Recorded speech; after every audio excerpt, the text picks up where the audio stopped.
Bom dia a todas e todos, sejam todos muito bem-vindos e bem-vindas a mais um ICL Mercado Investimentos. Um bom dia para você que está aí nos nossos canais do YouTube. Aproveita, comenta nesse vídeo, compartilha, vamos se inscrever no canal para que o nosso vídeo, nosso conteúdo aqui do ICL Notícias possa chegar a mais pessoas, a mais lares, a mais aparelhos conectados. Mas eu também quero dar um bom dia muito especial para quem está aí no Papo Legal também, já na sala do Mercado Investimentos Real Oficial, sala aqui do nosso programa. Eu estou aqui, já dei bom dia no Papo Legal, então se você está aqui com a gente, sinta-se contemplado. E eu também vou mandar um abraço hoje para a nossa rádio parceira, porque hoje a gente vai lá para Rondônia. É a Rádio Web Portal Machadinho, que é uma nova parceira nossa, olha lá, a Rádio Portal Machadinho, de Machadinho, Rondônia. E se você quiser fazer parte aqui da nossa divulgação ou retransmitir a nossa programação, lembra que é só entrar em contato com retransmissão@icl.com.br. A gente não só divulga vocês, mas também vocês podem retransmitir aqui, como a nossa Rádio Machadinho, você pode retransmitir a nossa programação. Então um abraço também bem especial para o povo de Rondônia. Hoje a gente viajou mais um pouquinho aqui no Mercado Investimentos.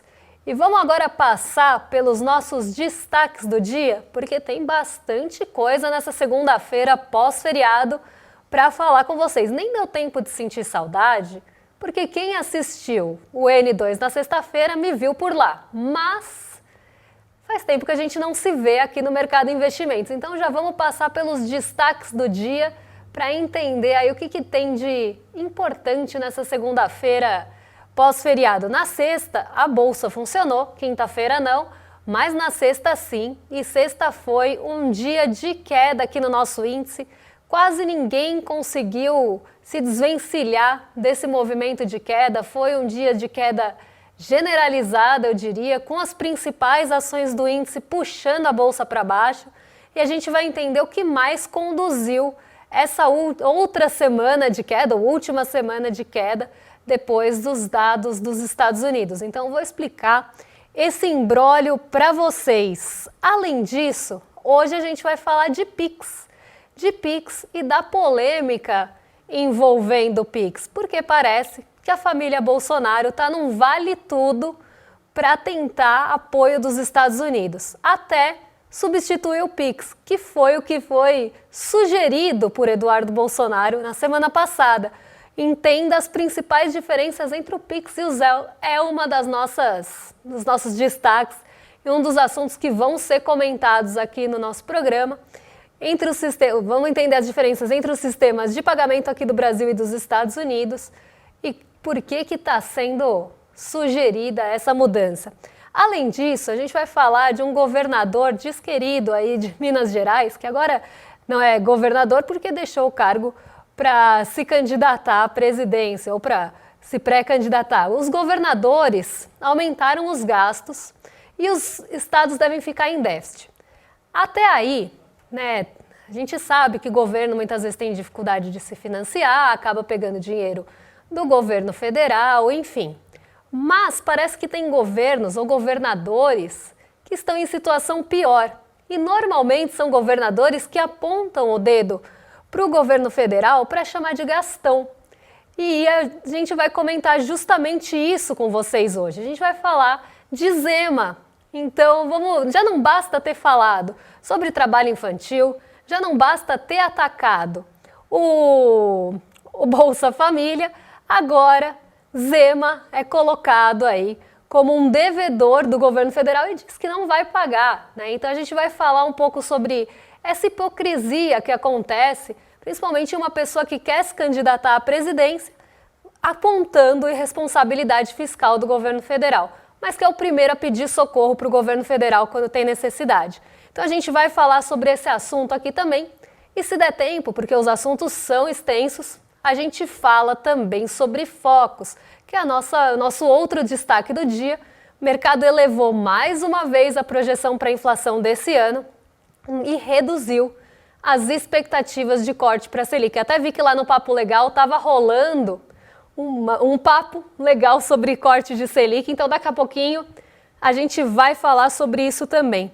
E a gente tem enquete lá na nossa sala, Mercado Investimentos Real Oficial. Então, se você ainda não está no nosso app, se você ainda não faz parte, se cadastra, entra lá para comentar com a gente e para participar também da nossa enquete.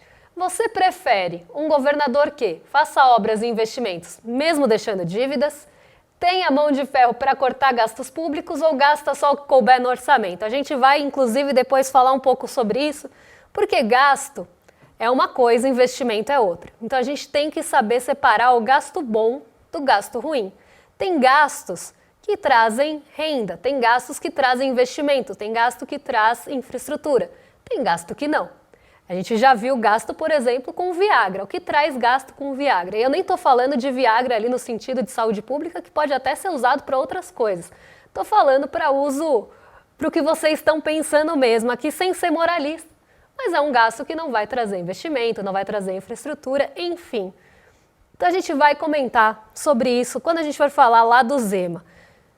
Vamos passar então pela nossa agenda de hoje, começar o nosso dia aqui. Eu tô um pouco devagar, gente, porque eu tô meio surda. Eu tava gripada, agora eu fiquei meio surda. Então, eu tô aqui num tom de voz que eu não sei se eu tô falando alto ou não. Então, é uma tristeza. Passei o feriado de tristezas. Vamos lá, 3 horas da manhã na Alemanha, saíram as encomendas à indústria de abril. Às 8 horas no Brasil, saiu o IPCS da FGV, o IPC, Índice de Preços ao Consumidor Semanal, da primeira quadricemana de junho, medição, como eu falei, da FGV. E às 8h25 no Brasil, saiu o Boletim Focus, velho conhecido nosso, que a gente vai comentar aqui. Outro velho conhecido de agenda na segunda-feira e na semana é a balança comercial semanal, que vai ser conhecida às 15 horas. E os Estados Unidos...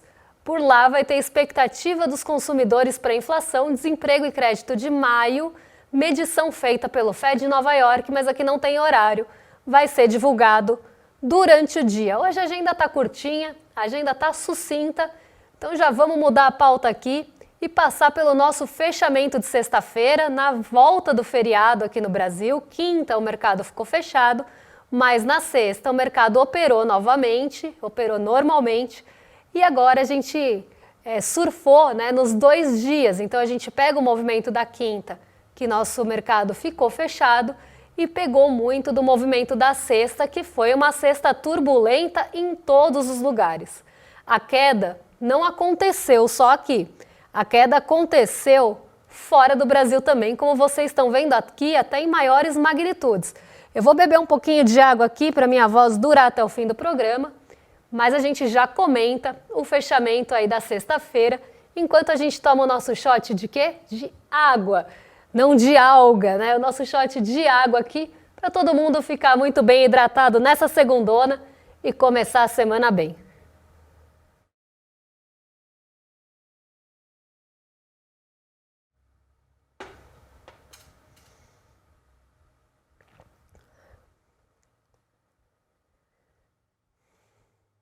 Vamos lá então, hidratados, pausa para reidratação aqui, como acontece nos jogos de futebol. Agora já estou pronta para a gente falar do fechamento da sexta-feira, porque foi um fechamento que desde manhã a nossa bolsa ela começou a ir para o negativo. Mas as quedas se aprofundaram ao longo do dia e é justamente isso que eu vou comentar com vocês, porque logo de manhã a bolsa já é tomada por um sentimento de cautela que começa depois da divulgação dos dados de emprego dos Estados Unidos. Eu comentei na semana passada que vários dados iam ser divulgados ao longo da semana. O relatório JOLTS de vagas, o relatório ADP de criação de vagas no setor privado e depois a gente teria o payroll, que é o relatório mais completo do mercado de trabalho dos Estados Unidos. Esse traz o desemprego, a variação ali do salário por hora, uma série de informações importantes relativas ao mercado de trabalho dos Estados Unidos. E a criação de vagas lá, o relatório de emprego, ele veio muito melhor do que o esperado. Isso é uma boa notícia se a gente for pensar. O mercado de trabalho está aquecido nos Estados Unidos, isso também é um sinal que a economia dos Estados Unidos continua aquecida, mas o mercado não vê assim. A gente sabe que o mercado tem uma cabeça que nem sempre vai pensar que o desemprego ou que o melhor emprego, o maior número de empregos é bom. Muitas vezes eles vão ver isso pelo lado da inflação. E eles olham pelo lado da inflação como se fosse uma notícia negativa. Então, mais pessoas empregadas, mais consumo, mais inflação. Essa é a lógica da cabeça do mercado financeiro. Mais demanda não quer dizer que você vai gerar mais demanda para o futuro e isso vai continuar aquecendo a economia. Na cabeça de quem pensa de uma forma diferente ou até de uma forma mais ortodoxa, se você vê um mercado aquecido ou uma economia ainda aquecida, o que eles esperam? Inflação. E se você espera inflação, qual que é o único remédio que o mercado financeiro e os economistas ortodoxos também conhecem para a inflação? Juros altos. Então, logo de manhãzinha, nos Estados Unidos, começou a subir a expectativa para os juros. E os títulos de dívida do governo dos Estados Unidos começaram a pagar cada vez mais durante o dia. E houve uma instabilidade no mercado de juros lá nos Estados Unidos. Isso já começou a azedar o dia por ali, porque as bolsas em Nova York abrem no negativo com esse aumento, com essa expectativa de aumento dos juros e esses títulos de dívida, as famosas treasuries, pagando mais por lá. Se você tem um título que é considerado o mais seguro do mundo pagando mais, o que acontece com o risco? O que acontece com o apetite em tomar risco? Ele diminui. Então, diante desse cenário, o recurso começou a sair das bolsas nova-iorquinas, começou a sair do mercado de renda variável lá e ir para as treasuries e buscar ganho justamente nessa taxa de juros elevada que foi negociada na sexta-feira. E quem sofre mais com esse aumento das expectativas de juros? O setor de tecnologia que vinha alcançando recordes após recordes. Por quê? O setor de tecnologia já é mais volátil por si só. É um setor que acaba tendo mais volatilidade, é um setor que tem ali mais risco, porque são inovações, dependem de vários aspectos para acontecerem, então são setores mais arriscados, já tem mais sensibilidade a juros.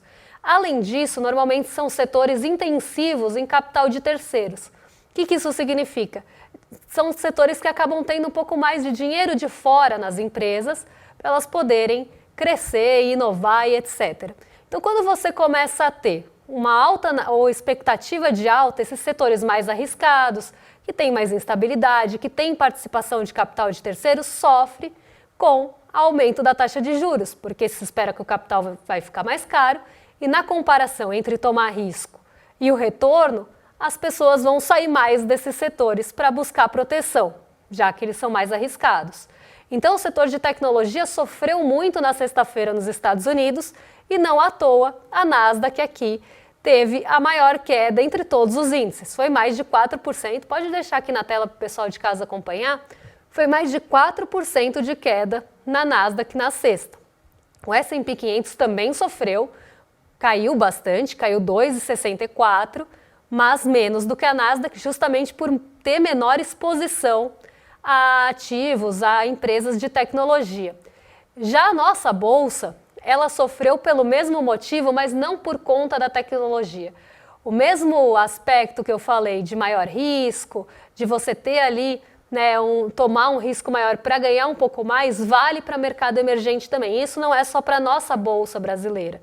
Isso vale para todos os mercados emergentes. Então aqui a nossa bolsa sofreu também por esse movimento de aversão ao risco, saindo dinheiro daqui de um mercado mais arriscado para buscar refúgio lá nas treasuries dos Estados Unidos. Só que a isso se somou outras duas coisas, na verdade se somaram outras duas coisas. A queda do preço do minério de ferro, que derrubou a Vale e outras empresas de mineração e siderurgia, e a Petrobras, que caiu com a queda do petróleo. São duas empresas com pesos grandes aqui na nossa bolsa que normalmente respondem a preço de commodity e as commodities não ajudaram na sexta também. Então foi um dia de instabilidade de juros lá fora, o que já proporciona uma saída de recurso aqui do Brasil.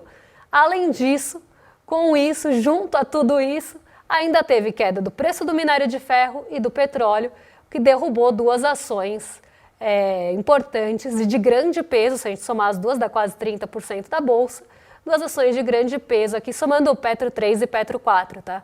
As duas aqui com quase 1/3 da bolsa, então foi uma queda que até poderia ter sido um pouco maior, mas foi de 0,77, o que levou a nossa bolsa para uma queda na semana de 2,74. E diante de todo esse movimento de saída de recurso, de queda de preço de commodity, o dólar também subiu. O dólar subiu 1,78 na sexta, foi até uma alta um pouco mais esticada do que a gente vinha acompanhando, porque ora segurava ali o preço do petróleo, ora o preço do minério segurava, então a gente não estava vendo altas tão fortes de dólar. Mas na sexta-feira a gente sai daquele patamar que a gente estava orbitando dos R$5, vai para 5,15, depois de uma alta de 1,78.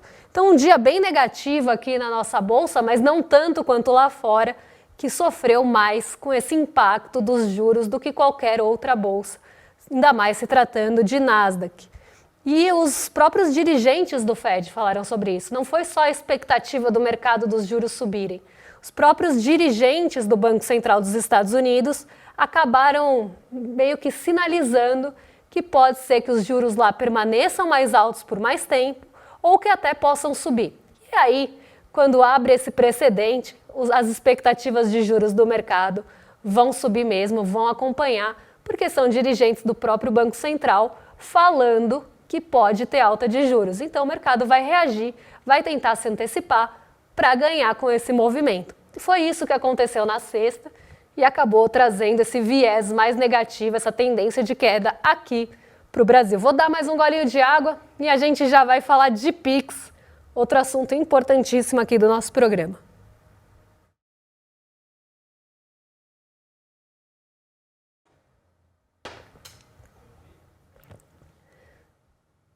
Mais um shot aqui de hidratação pra gente, porque eu vou ter que tomar bastante água, porque como eu falei, estava enfrentando, agora eu já estou um pouco melhor, fiquei só com as consequências, mas estava enfrentando uma gripe, aí eu fiquei toda ruim no fim de semana, tive que beber bastante água, inclusive no fim de semana, e estou mantendo a hidratação para conseguir manter a voz. Eu já no geral estou melhor, só fiquei com o ouvido ruim e com a garganta mais ou menos, mas estou sem dor, eu estou ótima.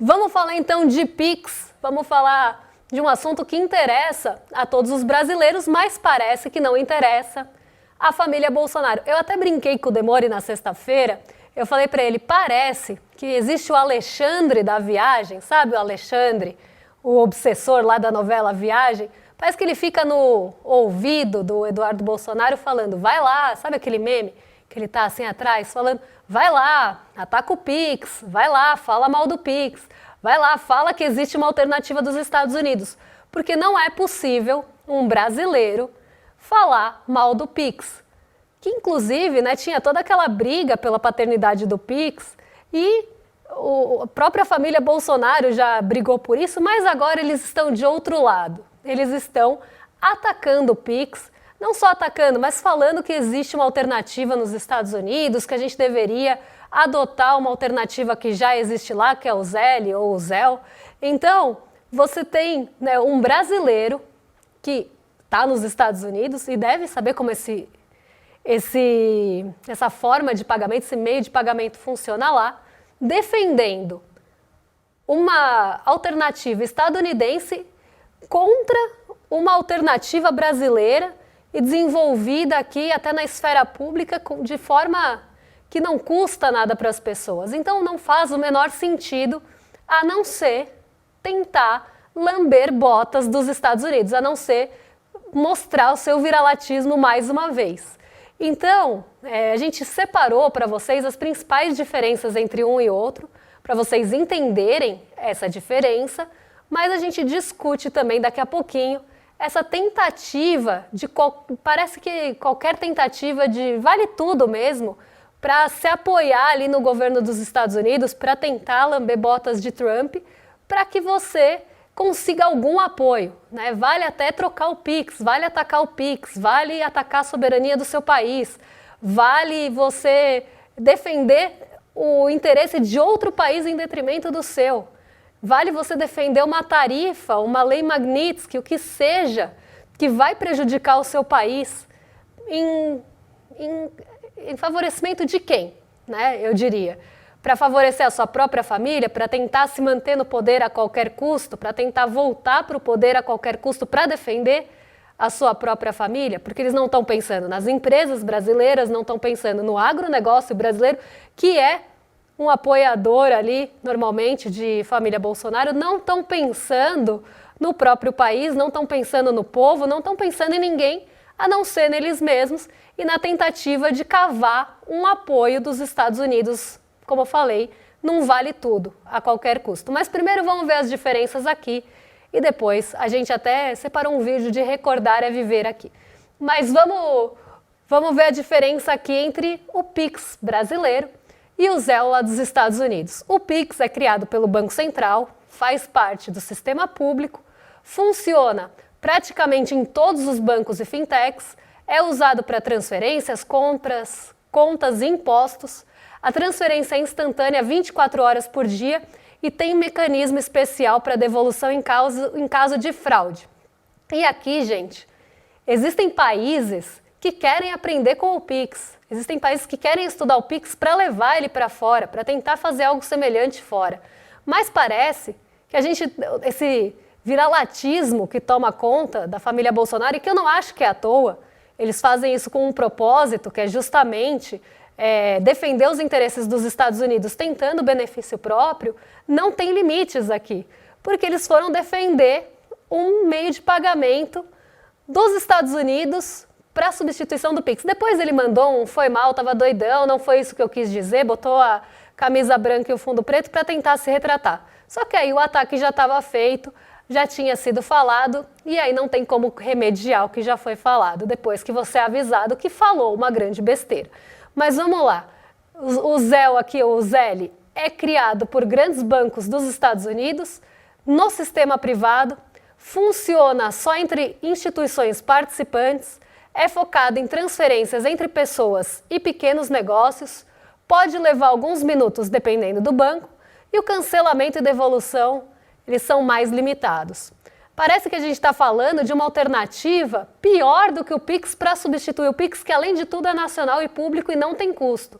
E aí eu pergunto para vocês aí em casa, respondam lá no Papo Legal, respondam aqui no nosso chat do YouTube, o que faz uma pessoa defender uma alternativa pior, privada, que geraria custo, a um meio de pagamento criado pelo Banco Central, público, que funciona praticamente 24 horas por dia, 7 dias por semana, tem a facilitação ali de devolução caso precise, não tem uma burocracia enorme, evoluiu muito com os anos, ganhou a confiança do brasileiro, hoje é um meio de pagamento super usado, e você vai defender uma alternativa de fora, a troco de quê? Para tentar realmente puxar saco de laranjão lá fora e tentar cavar apoio? Ora, é demais para mim, mas deixem aí as suas impressões no nosso chat. Porque agora a gente vai falar de outra coisa que também acaba sendo demais para mim, que é Zema, ex-governador ali de Minas Gerais, que parece que gosta de fazer milagre com o santo alheio, né? Se a gente pega Minas Gerais, nesses déficits aqui que a gente tem dos governos, do Estado, então a gente está falando de governos estaduais aqui, só para vocês entenderem, o governo estadual ele não pode emitir dívida como emite o governo federal. Então o governo federal vai lá, emite títulos de dívida, capta dinheiro e com isso ele vai trabalhando o seu déficit. O governo estadual não tem essa possibilidade de emitir dívida, então ele fica em outra situação diferente de um governo federal.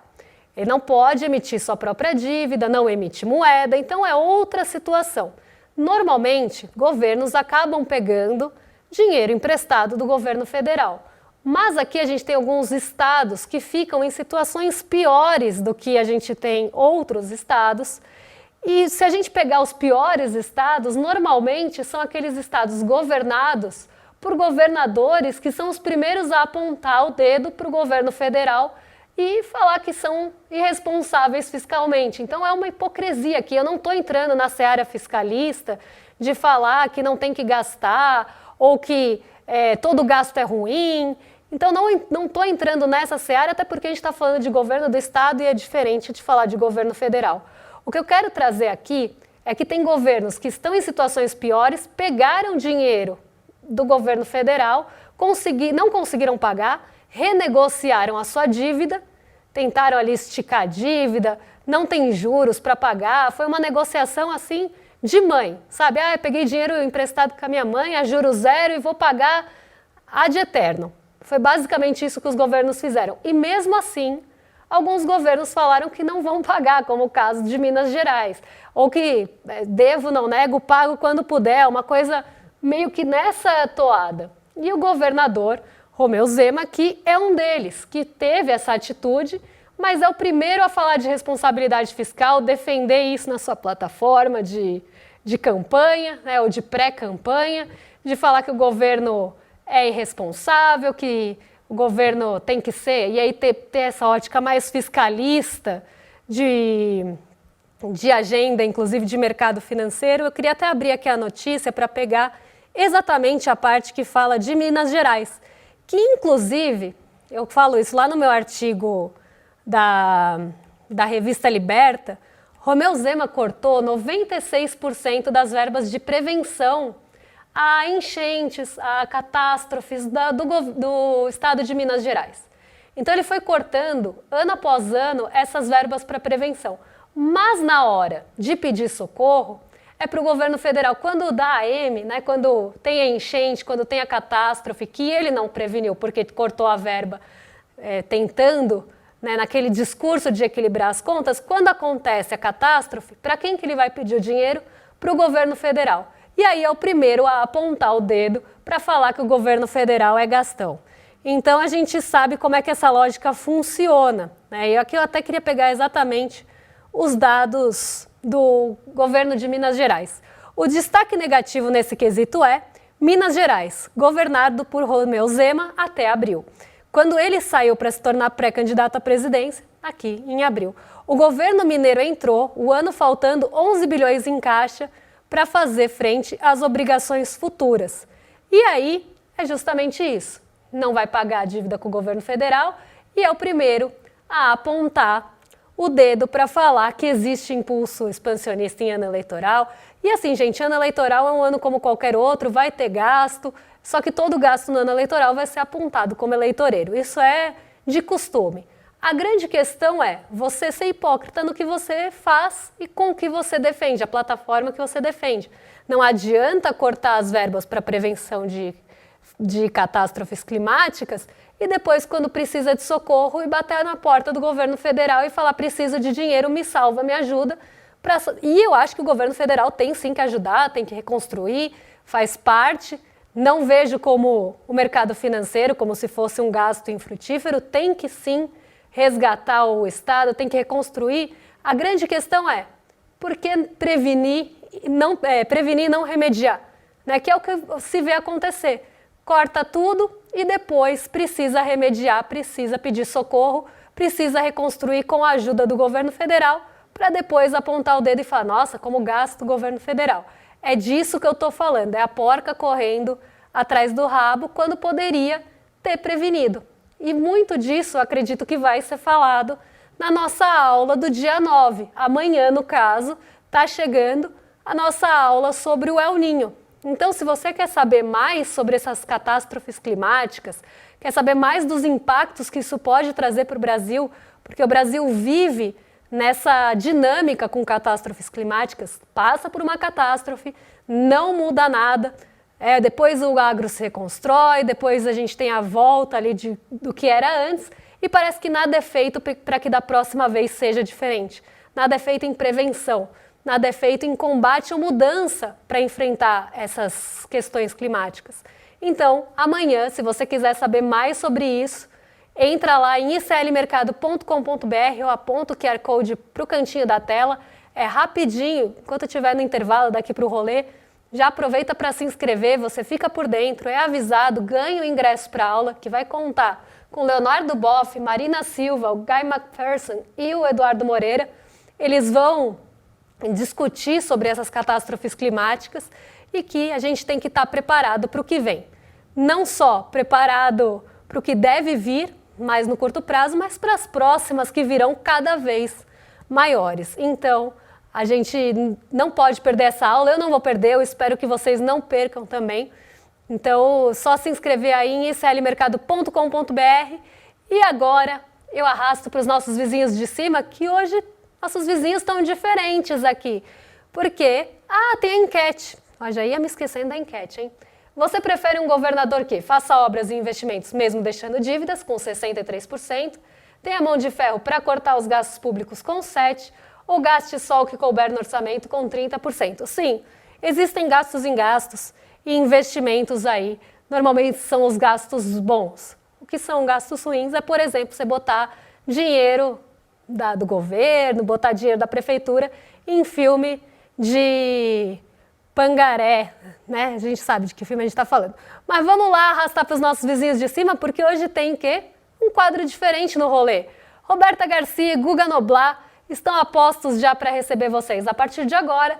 E eu volto amanhã para falar o que mexe com a nossa bolsa, com o nosso bolso e com as nossas vidas. Um beijão e até lá, pessoal. Quais vocês acham que são as postagens que mais têm atraído a atenção das pessoas nas redes sociais ao longo dessas últimas semanas?